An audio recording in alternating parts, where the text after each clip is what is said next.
ጤና ይስጥልን ክቡራን የዩቲዩብ ቤተሰቦች፣ የሰዓቱን አጫጭር መረጃዎች እየቀርብ ያለው እስከ ፍጻሜው አብራችሁን ቆዩ።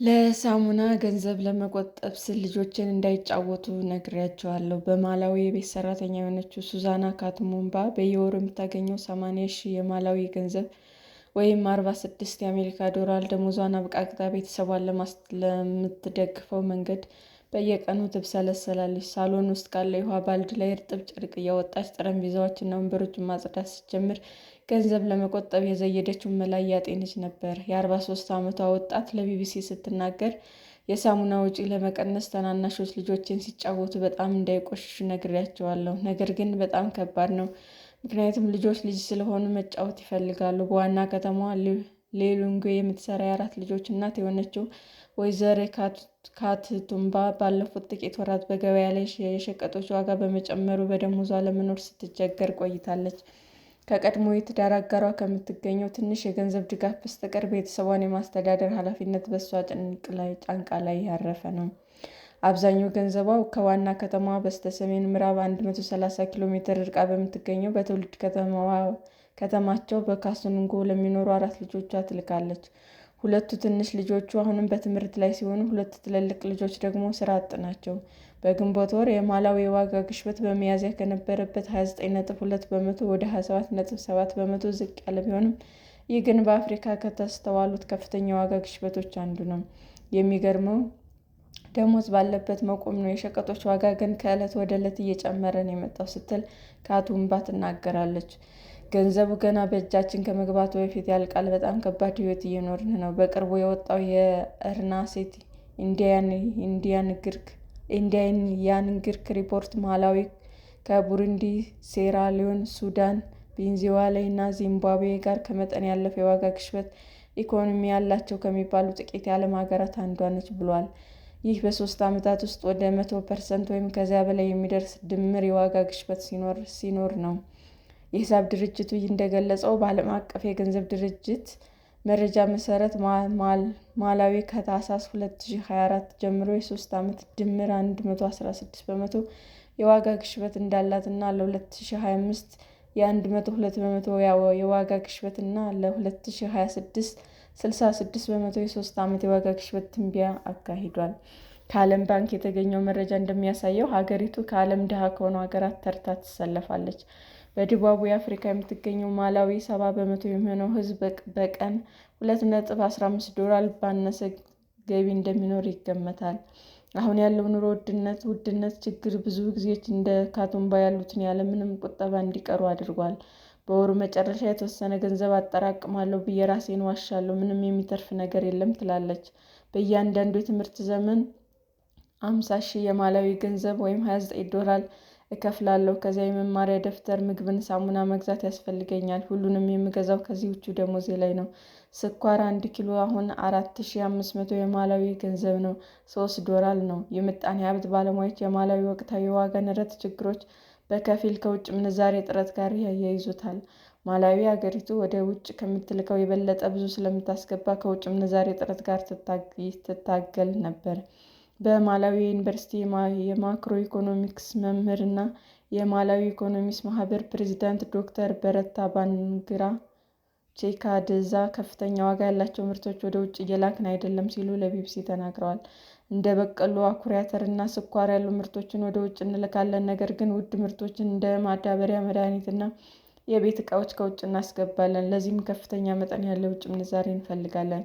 ሸቀጦችን ለማስወጣት የሚፈለጉ የንግድ ድርጅቶች የውጭ ምንዛሬ በተለይም የአሜሪካ ዶላር ለማግኘት ለባንኮች ሲያመለክቱ ባለመኖሩ ምክንያቱ ጥያቄዎች ውድቅ ይደረጋል። ይህም እያንዳንዶች የአሜሪካ ዶላር በጥቁር ገበያ እንዲፈልጉ ያስገድዳቸዋል። ይህ ምንዛሬ ይፋዊ ከሆነ የምንዛሬ ዋጋ ከፍ ያለ ነው። በይፋዊ ምንዛሬ ተመን አንድ የአሜሪካ ዶላር ዋጋ 1.750 የማላዊ ገንዘብ ነው። ነጋዴዎች ለአንድ የአሜሪካ ዶላር ከ4,000 እስከ 5,000 የማላዊ ገንዘብ መክፈል ይችላሉ። ይህም በበኩሉ ሸማቾች ላይ በተዘዋዋሪ ተጽዕኖ ይፈጥራል። በዋና ከተማዋ የጽሕፈት መሳሪያ ሱቅ ባለቤት የሆነው መሐመድ ሐኒፍ ዋጋ ካሻሻለ በኋላ ብዙ ደንበኞች እንዳጣ ተናግሯል። ሽያጩ በከፍተኛ ሁኔታ ቀንሷል።